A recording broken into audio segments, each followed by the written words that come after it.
Que a paz do Senhor Jesus Cristo esteja sobre a sua vida. Aqui é o professor Marco Antônio de Castro Faleiro, da Logos Ensino Superior de Teologia. Nós estamos na disciplina homilética avançada. É nossa proposta que essa disciplina esteja dentro da nossa pós-graduação. Então, ela poderá ser usada na licenciatura ou quem sabe em outro curso de pós-graduação. Com isso, dependerá do professor que estará a utilizar esse material. Eu estou agora em 2020 a fazer esse curso e eu gostaria de me apresentar rapidamente. Provavelmente devem conhecer, mas em 2019 eu fui um dos fundadores da Logos e na época diretor-geral. Agora em 2020 sou o reitor de seminário maior e também assumi a função de chanceler pedagógico, além de também ser professor de algumas disciplinas e coordenador da área da teologia da ciência da religião. Inclusive porque eu tenho bacharelado em teologia, eu sou mestre em teologia sistemática e tenho um doutorado na área da ciência da religião. Então, também sou professor de homilética, não lecionei só aqui na Logos, mas também lecionei anteriormente num seminário, logo depois que eu me formei, em 1988, né, quando me formei em bacharel pela Academia Batista. Então, eu estou aqui a apresentar para você uma proposta de uma homilética avançada e eu espero que você esteja comigo durante todo esse curso. Neste curso, este é o primeiro AVA da aula dupla 1, que é a aula 1 e 2, e essa será a aula 1. É importante nós destacarmos, dentro da proposta desta disciplina, que as AVAs nesse curso são do tempo normal de uma aula, que na Logos é 45 minutos a hora aula. E nós teremos um total de 10 aulas duplas, ou seja, 20 aulas ou 20 horas aula. Nesta aula, nós estamos a iniciar a proposta e nós estamos a utilizar o sistema de aula dupla por causa do sistema intensivo, ou seja, para sintonizar com o sistema intensivo, mas também, é claro, poderá ser usado pelo sistema modular. Com essa apresentação, queremos iniciar a disciplina homilética avançada. E eu queria que você estivesse então pronto para uma proposta nova diante da realidade que nós vamos apresentar, que é a realidade que nós vivemos hoje. Então é muito bom ter conhecimento teórico da homilética, que envolve a retórica, a oratória, né, sagrada, aquela que a igreja construiu, mas nós temos que saber que nós estamos a vivenciar um novo momento na história da humanidade, chamada de pós-modernismo. Mas nós vamos falar sobre isso e vamos então começar vendo os nossos slides.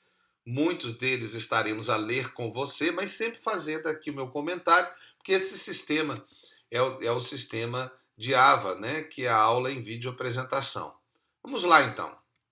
A homilética avançada, que pode ser chamada também, poderia chamar essa disciplina de homilética contemporânea. E até coloquei ou por quê? Porque essa homilética avançada, ela é com certeza uma análise da homilética contemporânea, né? Para poder avançarmos naquilo que nós já recebemos na homilética básica, né? Que você tem que ter tido para poder fazer essa disciplina, né? Agora, o que é homilética nos dias atuais? Você consegue responder isso para mim? É claro, você já sabe que é homilética, né? A arte de pregar, né? Mas eu prego o quê? Eu prego com oratória, eu prego com retórica, eu prego de uma forma indutiva, dedutiva, eu prego como? Né? Nos dias de hoje, como os pregadores pregam? Essa é uma realidade, não há como nós fugirmos disso. Ah, mas eu não concordo com a forma que eles pregam. Não importa. Importa que essa é a realidade. Você pode mudar essa realidade. Você pode até ser alguém contra o que está a acontecer e mudar tudo.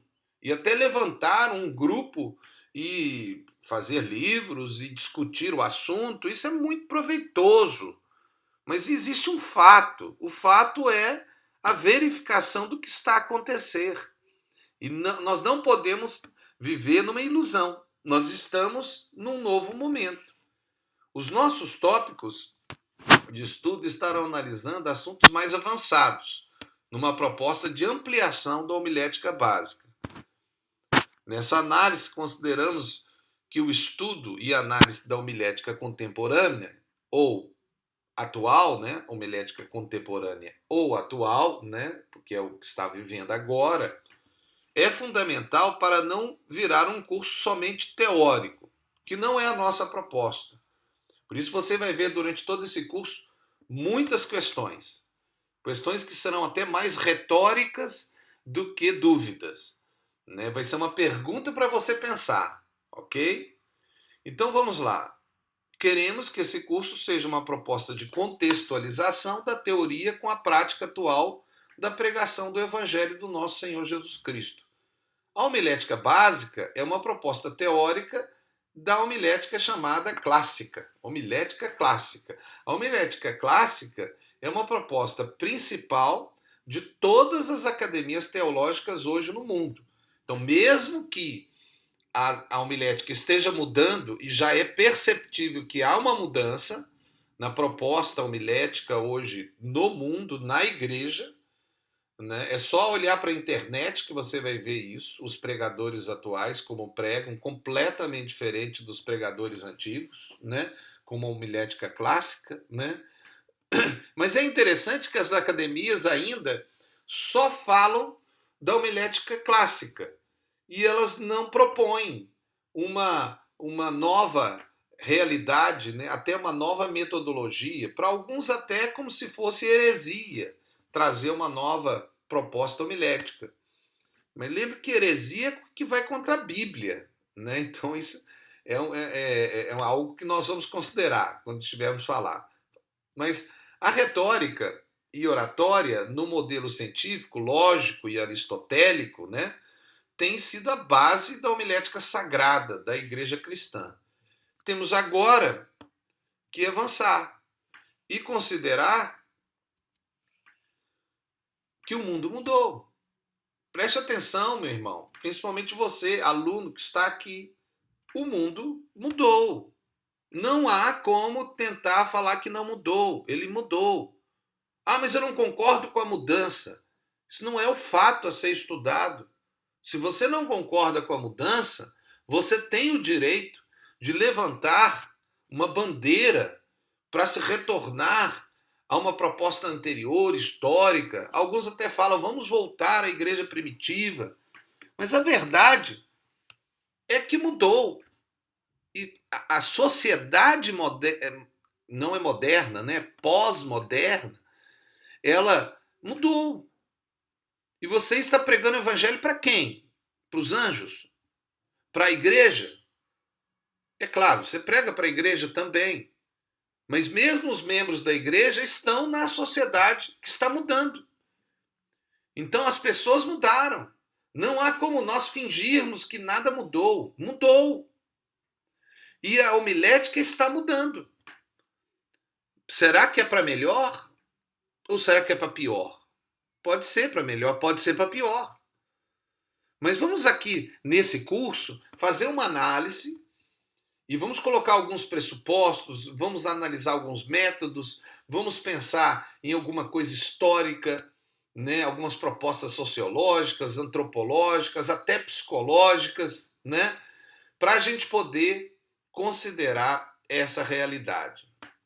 Antes de analisar alguns aspectos para cada um construir a sua hipótese do que vivemos, vamos ver ou rever o aspecto histórico da homilética, que é o pressuposto básico da homilética histórica. O que os autores de livros afirmam é que a nossa homilética histórica tinha um pressuposto, que podemos chamar de discursivo, dedutivo, explanatórios. Então, esse seria a forma como a nossa homilética clássica, que é aquela lógica aristotélica, né, que nós temos nas nossas academias, tem estudado. Né? Então, a homilética histórica, né, ou a homilética clássica, é aquela que se baseia num aspecto discursivo, dedutivo e explanatório. Bom, eu poderia aqui só fazer um estudo sobre isso, vou falar alguma coisa, mas eu recomendo que, se você quer se aprofundar, você deveria pegar pelo menos essa explicação aqui, esse termo que eu coloquei, esses 3 termos que eu coloquei aqui, colocar na internet e fazer um estudo do que pode ser a homilética clássica. Eu vou falar alguma coisa, é claro, mas não seria aprofundado. Tá? Porque, em teoria, você já sabe o que é isso. Mas vamos lá, porque você fez a homilética básica, que seria isso, né? Mas vamos lá. O pressuposto que os pregadores tinham era que um discurso é dedutivo na proposta exploratória e explanatória. Exploratória no sentido de explorar a verdade. E, além disso, vamos acrescentar mais um termo que está atrás, é também explanatória, né, que expõe aquilo que está sendo discursado. Mas dentro de um método dedutivo. E nós temos que começar a considerar o que é o método dedutivo. Anote aí o conceito. Método dedutivo é a modalidade de raciocínio lógico que faz uso da dedução para obter uma conclusão a respeito de determinadas premissas. Então, isso é o método dedutivo, o método que nós usamos na nossa homilética clássica. Então, é o mais normal, é o mais comum dos pregadores históricos. É só você ir nas igrejas antigas, ou as igrejas históricas, não antigas, mas históricas, né, seria o termo melhor, e você vai ver pregadores que seguem essa proposta. Né? Eles criam um raciocínio lógico e fazem uma dedução. E essa dedução tem o objetivo de uma conclusão, mas tudo baseado nas premissas. E essas premissas, teoricamente, saem da Bíblia Sagrada, porque nós, teoricamente, deveríamos ser pregadores biblicistas, né? Ou bíblicos. Né? Então, a nossa origem seria a Bíblia. Deveria ser, e deve ser sempre. Eu, na verdade, sou um grande defensor disso, de que os pregadores devem ser biblicistas, né? Pregadores cristãos, evangélicos. Nós estamos pregando o evangelho do nosso Senhor Jesus Cristo. Né? A nossa proposta é buscar essa verdade na Bíblia, não é na ciência, não é na história, não é na filosofia ou em qualquer outra área da ciência humana. Mas vamos lá. O método dedutivo normalmente se contrasta com o método indutivo. Então tem outro método, que é o indutivo, certo? É verdade que muitas vezes nós, como pregadores clássicos, e eu, na verdade, sou da escola clássica, né? Mas eu estou a ver a nova geração entrando numa nova proposta homilética e eu não posso fugir dessa realidade.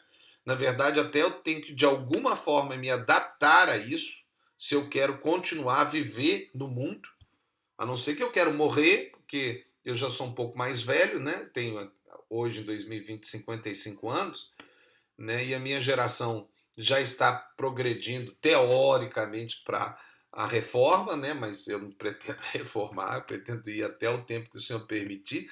Mas o fato é que, se eu parar, eu parei no tempo. Aí o que vai acontecer é que provavelmente eu só vou conseguir atingir aqueles que estão no tempo moderno. Muitos vão ter, e na verdade vai ter que haver sempre pregadores assim, né? Existem até alguns que ainda estão no tempo primitivo, e alguns pregadores precisam de contextualizar com essa realidade primitiva para alcançá-los. Mas a maior parte do mundo hoje é globalizado e vivencia uma nova cultura, uma cultura mundial pós-moderna. Mas veja, nesse ponto, nós iniciamos nossas propostas de consideração dos pressupostos básicos da homilética atual, ou a homilética contemporânea. Será que hoje a nova homilética segue para um método indutivo e não dedutivo, como a homilética clássica? Se é assim, a dedução propõe um discurso que tem que ser explanatório, pois sem ele ninguém conseguirá chegar à conclusão, dentro da proposta dedutiva. Agora, lembre que a dedução tem que ter raciocínio lógico, com premissas comprovadas. No caso dos pregadores da Bíblia, nossas premissas vinham da Bíblia, ou deveriam vir da Bíblia, né? Dentro de uma proposta biblicista. Apesar do período moderno ter incluído a ciência como aferidor de nossa interpretação, ou a nossa hermenêutica, né? Infelizmente, para muitos, né, a ciência virou a verdade, porque antes a verdade era a religião. E aí, depois, com o tempo moderno, né, e ampliação da ciência, os teóricos do mundo começaram a falar, inclusive até que a ciência, até criar a ideia de que a ciência é o ópio da humanidade, né? Aquela ideia tola daquele sistema comunista, né? Mas a verdade é que muitos começaram a rejeitar a religião, e aí muitos olharam para a religião e falaram, não, a religião não pode dizer a verdade. A verdade quem diz é a ciência. E isso foi o tempo moderno, né? Depois da reforma, do iluminismo, do renascimento, né? Veio essa ideia. A ciência é o aferidor da verdade. E isso entrou dentro dos púlpitos, não teve jeito, né? Os pregadores começaram a querer aferir a sua verdade, que para nós é absolutamente concreta, né? Porque para nós Jesus é a verdade, a Bíblia é a verdade, é a nossa regra, é a nossa única regra de fé e prática, utilizando aí o termo dos reformadores. Mas veja, para muitos o aferidor era a ciência, até para, claro, o início da homilética, que é o quê? A hermenêutica, porque sem hermenêutica não tem homilética, né? Eu tenho que ter interpretação da Bíblia para fazer o meu sermão e para pregar. Mas veja, a construção dos nossos sermãos tinham bases científicas e provas científicas, isso no período moderno. Apesar do material de interpretação ter sido a Bíblia, a origem era da Bíblia, mas tinha que ter as provas científicas. O que não era exatamente a proposta do tempo medieval e do tempo primitivo da igreja, mas não será nossa análise histórica, nosso alvo, apesar de poder usar alguns pontos para a análise que estamos a fazer. Hoje, nos púlpitos, temos percebido uma nova proposta que é indução. Isso é uma realidade. Você pode não concordar, mas essa aqui é a minha análise. Né? Eu quero pelo menos que você pense, porque pelo menos isso vai fazer você pensar, será que é o que o professor está a dizer? Agora, essa proposta de indução com utilização de muitos métodos de marketing, para até mesmo atingir o que é chamado de inconsciente. Agora, o que é indução? Né? Alguns podem saber, se não, eu até recomendo, faz uma pesquisa aí, né? Para essa aba, faz uma pesquisa, vai na internet, vê indução, dedução, né? Que é o início aqui da proposta de análise desse curso de homilética avançada, que é uma homilética contemporânea. Mas nós falaremos à frente, mas vamos primeiro terminar a conceituação do método dedutivo. E, inclusive, vamos ter também um intervalozinho que daqui a pouco você vai ver o que é. Mas, voltando, a dedução é diferente da indução. Essencialmente, os raciocínios dedutivos se caracterizam por apresentar conclusões que devem necessariamente ser verdadeiras, caso todas as premissas sejam verdadeiras, é claro, e se o raciocínio respeitar uma forma lógica válida. Esse princípio de raciocínio é a proposta cristã ou bíblica, pois os pregadores cristãos, para nós, os pregadores cristãos, nossas premissas são verdadeiras, porque se baseiam na Bíblia. E a homilética sagrada segue um padrão de lógica válido ou válida. A questão é, mas será que a nossa homilética é totalmente confiável? Ou melhor, o intérprete é infalível? É certo que não temos pessoas infalíveis. Somente a Bíblia é infalível. Diante disto, a proposta que a geração pentecostal trouxe para o mundo é uma proposta viável e possível dentro do aspecto lógico e científico. Ou seja, essa proposta tem a ver com uma realidade natural da ênfase ou do destaque da experiência sobre a lógica, ou da experiência como prova de uma lógica apresentada, ou como comprovação. É verdade que muitos divergem quanto à doutrina pneumatológica do Espírito Santo e seu enchimento, ou seja, a discussão do batismo no Espírito Santo e os dons espirituais para os dias atuais. Mas, independente da discussão, que para nós pentecostais é ponto decidido, ou seja, o Espírito Santo atua hoje como nos dias da igreja primitiva, para nós, pentecostais. É um fato que a sociedade chamada pós-moderna já não está preocupada com a ênfase da teoria ou do modernismo cientificista e da lógica científica. A sociedade pós-moderna que vivemos hoje está vivendo um momento de uma outra forma de viver. Antes de continuar com a ideia dos dois métodos, o indutivo e o dedutivo, vamos fazer agora o intervalo que eu falei agora há pouco com uma análise da sociedade atual, mesmo que rapidamente. E eu vou falar conforme Zygmunt Bauman, um sociólogo que chama a nossa transição da sociedade moderna para esta que vivemos, que muitos chamam de pós-modernismo, de modernidade líquida. Mas Carolina Cunha, analisando o material de Bauman, que diz que vivemos em tempos líquidos, nada foi feito para durar, ela diz, vamos ver então o material dela. Então é o escrito, eu retirei lá do site, você vai ver depois o endereço, está aí. A modernidade imediata é líquida e veloz, mas dinâmica, que a modernidade sólida suplantou. Então, a modernidade líquida suplantou a modernidade sólida, do ponto de vista de Bauman, certo? E a modernidade sólida seria a modernidade, seria a era moderna. E a era líquida seria a era pós-moderna. Bauman não chama assim, né, mas é o que ele está a dizer dentro da proposta da análise geral hoje dos sociólogos e antropólogos.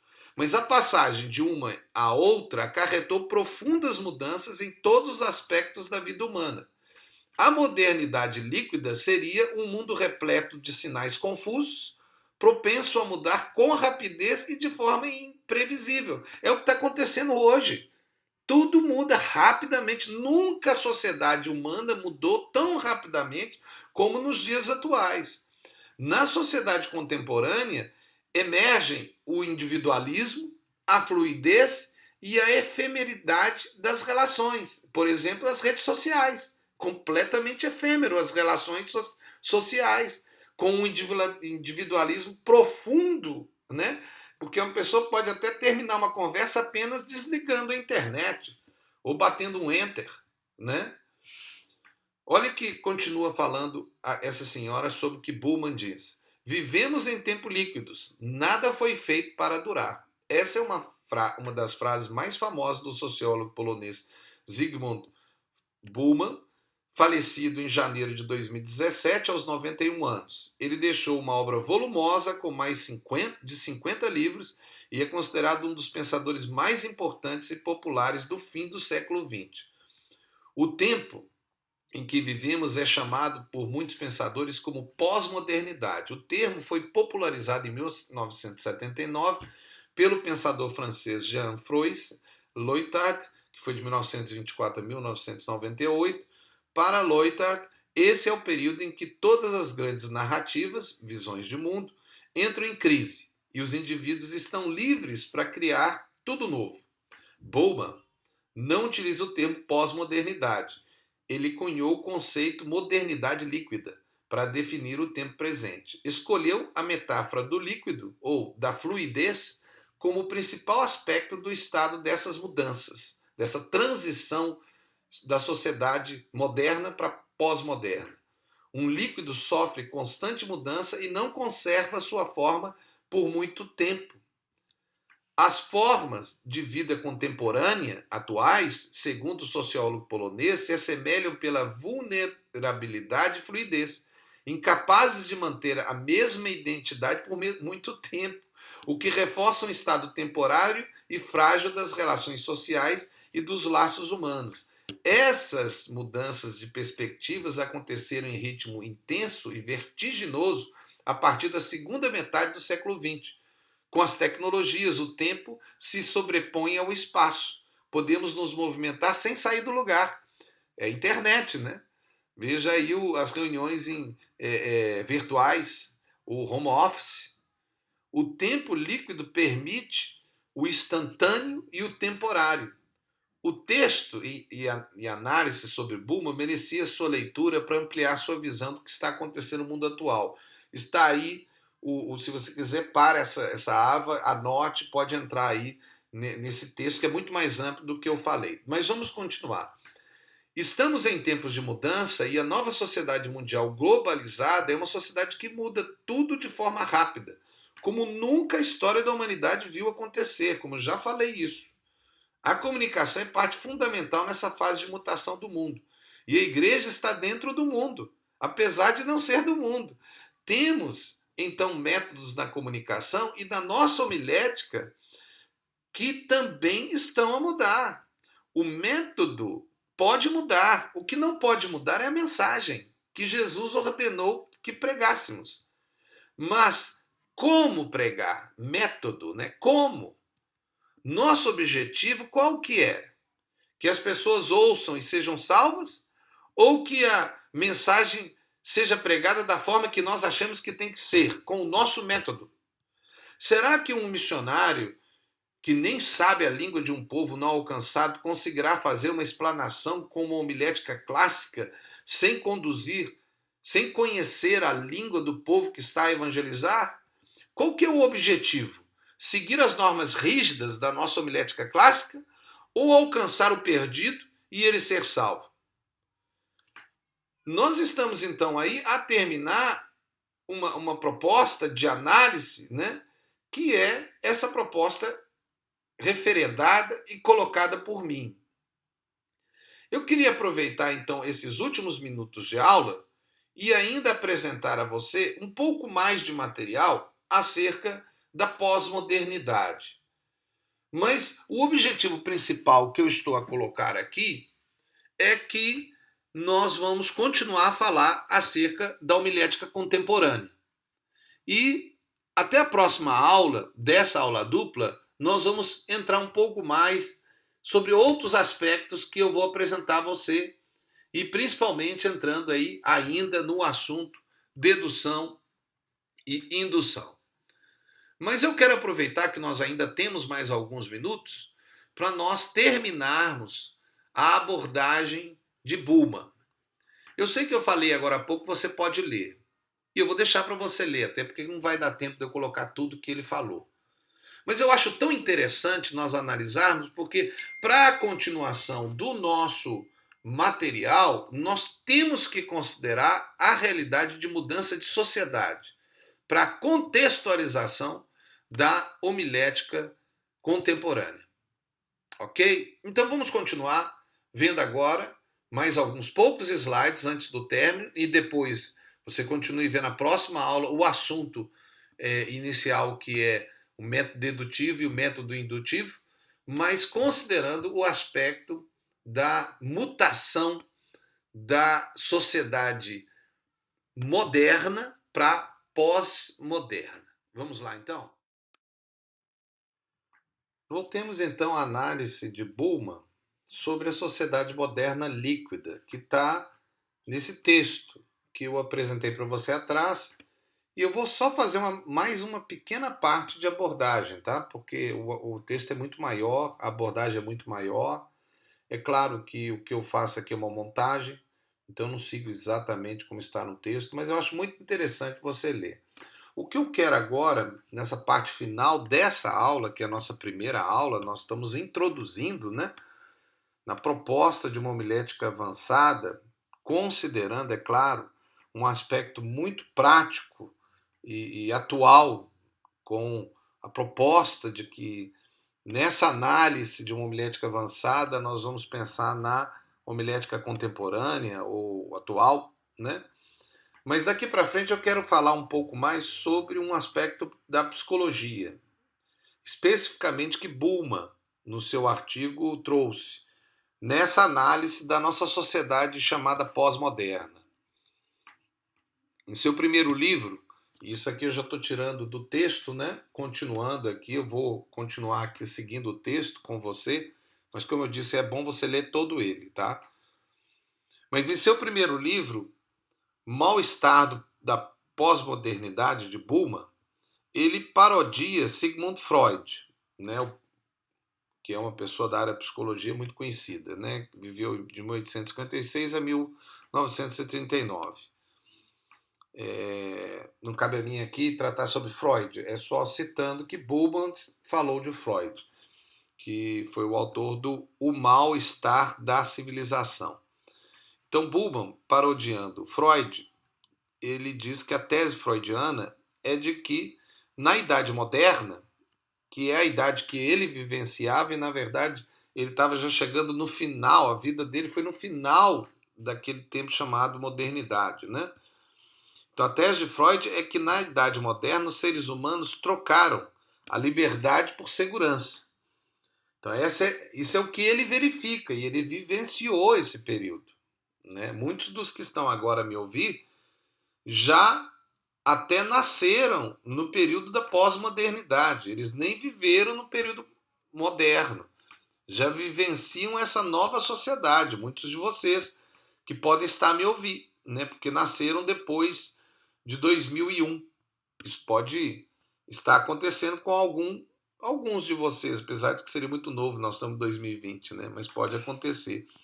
E mesmo que você tenha nascido um pouquinho antes de 2001, que seria a marca, né, do início da pós-modernidade para alguns escritores, e eu também concordo com eles, você teria já, nem teria percebido de verdade, porque você era muito criança, o que foi a sociedade moderna.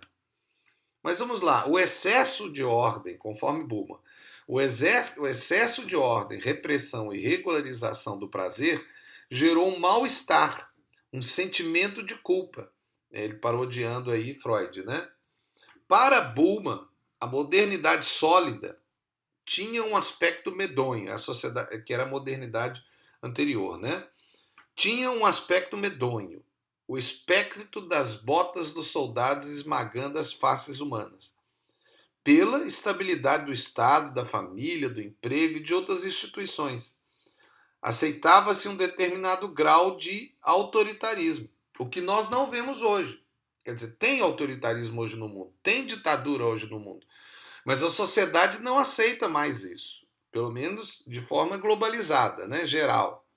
Vimos isso de uma forma histórica, representada no sonho do comunismo, que sucumbiu na União Soviética e ainda tenta sobreviver sob a égide da China e da Coreia do Norte, né? Um ideal utópico de uma sociedade igualitária, essa proposta comunista, mas que rejeita aquele que é o único que pode unir e transformar os homens, que é Jesus. Sem a sociedade, sem Jesus, sem religião, ela não vai conseguir, né, a proposta igualitária. Mas segundo o sociólogo, A marca da pós-modernidade é a própria vontade da liberdade individual, princípio que se opõe diretamente à segurança projetada em torno de uma vida estável. Bullmann entende que na modernidade sólida, ou na era moderna, que foi lá de 1500 até 2001, os conceitos, ideias e estruturas sociais eram mais rígidos e inflexíveis. O mundo tinha mais certezas. Nós estamos falando aí da reforma, o iluminismo, o comunismo, o renascimento, o capitalismo, a democracia, toda essa proposta que foi, avultou, né, cresceu no período moderno. As novas propostas sociais do mundo moderno. O pós-modernismo, para muitos, iniciou com a queda das Torres Gêmeas em Nova York em 11 de setembro de 2001. Eu concordo. Então pode colocar como uma data inicial desse período histórico chamado de pós-modernismo, né? Então acabou o tempo moderno. Bullmann entende que a sociedade teve uma maior emancipação em relação às gerações anteriores. A sensação de liberdade individual foi atingida e todos podem se considerar mais livres para agir conforme seus desejos. Então, ele acha que esse momento trouxe essa liberdade buscada pelo ser humano. Mas a que ponto, né? Mas vamos lá. Mas essa liberdade não garante necessariamente um estado de satisfação. Isso que o Bullmann tem verificado. Isso é interessante para nós pregadores, né? Verificar isso. A sociedade não está satisfeita, apesar de se sentir mais livre, né? Principalmente lá o início dos movimentos que terminaram a pós-modernidade, né? Com a questão do sexo livre, a questão feminista, né? E todas aquelas propostas até mesmo da liberalização do homossexualismo. E veja, não significa que eu estou concordando com nada disso, mas é uma realidade, isso aconteceu. O mundo queria essa liberdade. Né? Será que é de Deus? É uma coisa que você pode discutir, mas é um fato. Eu só estou falando do fato. Agora vamos continuar a proposta aqui de Bullmann. Ela também, a sociedade, exige uma responsabilidade. Desculpe, na sociedade, a liberdade também exige uma responsabilidade para esses atos e joga aos indivíduos a responsabilidade pelos seus problemas. Veja, a sociedade contemporânea ou pós-moderna, na busca da felicidade, tem se tornado estritamente individual, criando uma ansiedade para tê-la. Então, existe uma ansiedade, eu quero ter essa liberdade, pois acreditam que ela só depende de nós mesmos. Olha que interessante. A sociedade moderna, conforme a análise dos maiores sociólogos hoje, né? Apesar de estar falecido, mas desse período que nós estamos a viver, ele já analisando a pós-modernidade. A sociedade contemporânea, ou pós-moderna, na busca da felicidade, tem se tornado estritamente individual, criando uma ansiedade para tê-la, pois acreditam que ela só depende de nós mesmos. Olha que coisa interessante. Você tem que considerar isso agora. Veja o seu povo vive. Se você é pregador, se você é pastor, se você é um líder, o seu povo vive nesse mundo hoje. A televisão está a fazer a cabeça, a mente, dessa forma. As pessoas estão sendo influenciadas nas escolas, nas mídias, na internet, redes sociais, televisão, rádio, os livros, tudo. Está construindo essa sociedade. Não pense você que as pessoas podem fugir dessa realidade. Não fogem. Tudo constrói. As pessoas estão vendo filmes, estão lendo livros, estão ouvindo músicas. As músicas fazem as pessoas pensarem assim. Preste atenção, os pregadores têm que compreender o que está acontecendo na mente pós-moderna da humanidade. Presta atenção. As pessoas hoje querem ser felizes, independente se está certo ou errado, se é de Deus ou do diabo. Pois até muitos nem acreditam na existência do mundo espiritual. Também se tem lógica ou não. Quer dizer, aquela pregação cientificista do tempo moderno, hoje, Atinge pessoas, sim, porque muitos ainda vivem dentro de uma cultura moderna. Mas toda essa geração, especialmente nova, os meninos novos e os que estão nascendo agora, a maioria não está muito preocupado se tem lógica, não. Eles querem ser felizes. Essa é a realidade, irmão. Meu aluno. Eu digo irmão porque eu creio que todos que estão ouvindo são irmãos. Se você não é irmão, então você não vai entender nada do que eu estou falando. Você vai discordar plenamente, porque eu estou falando para a igreja. Né? Para aquele que é nascido de novo, que aceitou Jesus como Senhor e Salvador. Senão, se você é só uma pessoa que está no nosso meio e não nasceu de novo, você vai achar isso tudo interessante e vai discordar de muita coisa que eu estou a falar. Apesar de que não nem dá para discordar muito, porque é algo até científico que eu estou falando. Hoje, veja, hoje o mundo quer ser feliz e acha que isso é alcançado pelo homem e no homem. Ou seja, cada dia mais temos uma sociedade altamente humanista. A religião está sendo transformada em mais uma mercadoria nessa sociedade moderna que é considerada a sociedade mais consumista que já houve na história da humanidade. Se sua igreja tem felicidade, essas pessoas pensariam, eu quero. Se não, eu vou procurar quem tenha. Veja, para Bulma, somos impulsionados pelo desejo, um querer constante que busca novas formas de realizações, experiências e valores. O prazer é algo desejado e, como ele é uma sensação passageira, requer um estímulo contínuo, inovações, novas coisas, novas informações. Bullman diz que à medida que o futuro se torna incerto, o sentimento coletivo dominante é que se deve viver o momento presente, exclusivamente para si, totalmente egoísta e individual. Essa é uma proposta de um sociólogo sobre o que está acontecendo hoje no mundo. Dessa instabilidade e ausência de perspectiva também nasce uma angústia. É lógico, o ser humano não foi feito para isso. É o pecado que trouxe isso para a humanidade. A incerteza diante do futuro pode explicar o aumento do uso de antidepressivos e uma intensa busca por entretenimento como formas de afastar essa sensação angustiosa.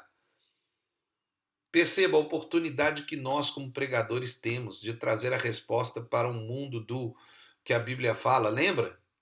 Comamos e bebamos, porque amanhã morreremos.